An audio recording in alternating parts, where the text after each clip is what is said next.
APSC নিযুক্তি কেলেংকাৰীয়ে আকৌ লগাইছে হাহাকাৰ নাম ওলাইছে অখিল গগৈৰো অখিল গগৈৰ নামত ৰাকেশ পালৰ পৰা 3 লাখ লৈছিল কমল কুমাৰ মেধিয়ে নাম ওলাইছে প্ৰয়াত তৰুণ গগৈৰো পুত্ৰ গৌৰৱৰ বিয়াত ৰাকেশ পালে দিছিল সোণৰ অলংকাৰ আকৌ হৈছৈ লাগিছে লোকসেৱা আয়োগৰ প্ৰাক্তন অধ্যক্ষ ৰাকেশ পালে কাক দিয়া নাছিল লাখে লাখে টকা আৰু উপহাৰ বহু ৰাজনৈতিক নেতাৰ আত্মীয়ক চাকৰি দিয়াৰ উপৰিও বহুতকে মুখ বন্ধ ৰাখিবলৈও লাখে লাখে টকা দিছিল ৰাকেশ পালে ন্যায়াধীশ বিপ্লৱ কুমাৰ শৰ্মা আয়োগৰ আগত এই সম্পৰ্কে দিয়া স্বীকাৰোক্তিত এই সকলোবোৰ কথা এফালৰ পৰা কৈ গৈছিল নিযুক্তি কেলেংকাৰীৰ অন্যতম অভিযুক্ত ডাক্তৰ মৃগেন শইকীয়াই বিতৰ্কিত RTI কৰ্মী দুলাল বৰাক এটা গোচৰ তুলি ল'বলৈ ৰাকেশ পালে দিছিল 2 লাখ টকা অখিল গগৈ কমল মেধি আৰু 3 লাখ ৰাকেশ পালৰ হৈ কমল মেধিক 3 লাখ টকা দিয়াৰ স্বীকাৰোক্তি ডাক্তৰ মৃগেন শইকীয়াৰ এই স্বীকাৰোক্তি মঙলবাৰে ৰাজহুৱা হোৱাৰ লগে লগে হাহাকাৰ লাগিছে কেউদিশে সংবাদমেল পাতি তাৎক্ষণিকভাৱে প্ৰতিক্ৰিয়া প্ৰকাশ কৰিলে বিধায়ক অখিল গগৈ কমল মেধিকো তেওঁৰ স্থিতি স্পষ্ট কৰিবলৈ ক'লে লগে লগে এই অভিযোগ খণ্ডন কৰি ফেচবুকত এটা পোষ্ট দিলে সেই সময়ৰ কৃষক মুক্তি সংগ্ৰাম সমিতিৰ নেতা তথা বৰ্তমানৰ বিজেপিৰ নেতা কমল কুমাৰ মেধিয়েও APSC কেলেংকাৰী সন্দৰ্ভত বিপ্লৱ শৰ্মা ডাঙৰীয়াৰ যি প্ৰতিবেদন তাত মোৰ নামটোও তাত লিখা দেখিবলৈ পাইছো এগৰাকী কেলেংকাৰীত অভিযুক্ত শইকীয়া নামৰ এজন অভিযুক্তৰ স্বীকাৰোক্তি এটা সংলগ্ন কৰা হৈছে তাত আৰু তাত কোৱা হৈছে যে কমল মেধিয়ে 3 লাখ টকা দিছে এনেকুৱা ধৰণৰ কথা গুৰুতৰ অভিযোগ এটা তাত আহিছে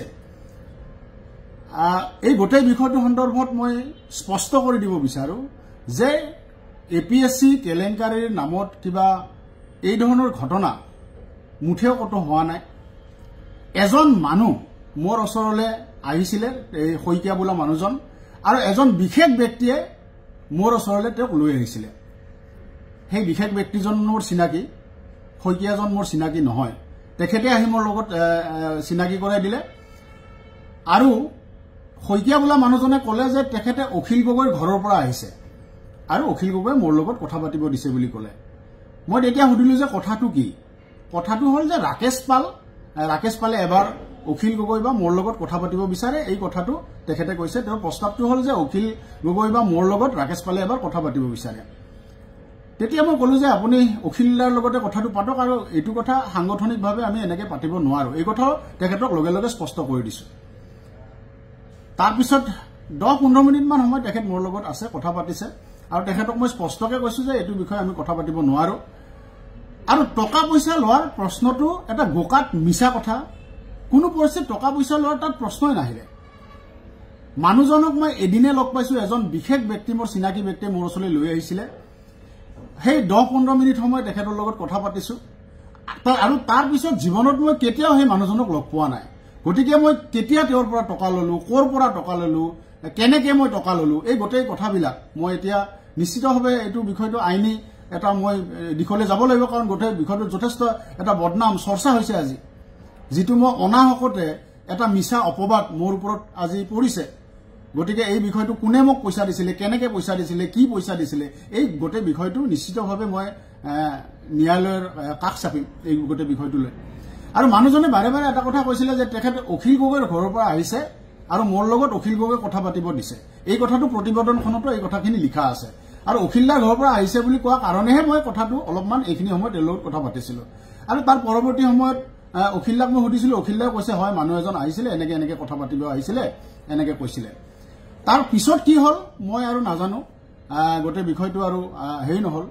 এতিয়া তাৰ পিছত তেওঁ কৈছে যে এইটো 2014 চনৰ কথা কিন্তু তাৰ পিছত APSC কেলেংকাৰীক লৈ বহুত আন্দোলন হৈছে অখিল গগৈ ডাঙৰীয়া তেতিয়া সভাপতি মই সাধাৰণ সম্পাদক আমি বহুত কেইটা আন্দোলন কৰিছো আৰু আপোনালোকে সেই পুৰণা ফুটেজবিলাক চাব সেই প্ৰতিটো আন্দোলনতে চাগে স্লোগান দিয়া মানুহটো ময়ে আছিলো অখিল গগৈৰ লগত একেলগে জেলত ময়ো গৈছো তাৰ পিছত এই 14 চনৰ পিছত আমি কেইবাবাৰো আমি অখিল গগৈৰ লগত মই একেলগে জেলতো গৈছো আমি আন্দোলন কৰিছো সেই পুৰণা ফুটেজবিলাক যিসকলে চাব তেওঁলোকে দেখিব যে আমি পুৰা আন্দোলনত মই নিজে সক্ৰিয়ভাৱে আছো তাৰ পিছত গতিকে এইটো এটা মই ভাবো যে এইটো সাংঘাতিক ধৰণৰ এটা কিবা ষড়যন্ত্ৰ ইয়াত আছে গোটেই বিষয়টোত যিটোৰ জৰিয়তে মোৰ নামটো সাঙুৰি দিয়া হৈছে আৰু মোক জনমানসত সম্পূৰ্ণৰূপে আজি এক ধৰণৰ বদনামে মোৰ ওপৰত কৰা হৈছে গতিকে এই কথাটো মই অখিল গগৈ ডাঙৰীয়া মোক স্পষ্ট কৰি দিব বিচাৰিছে স্পষ্ট কৰি দিব কৈছে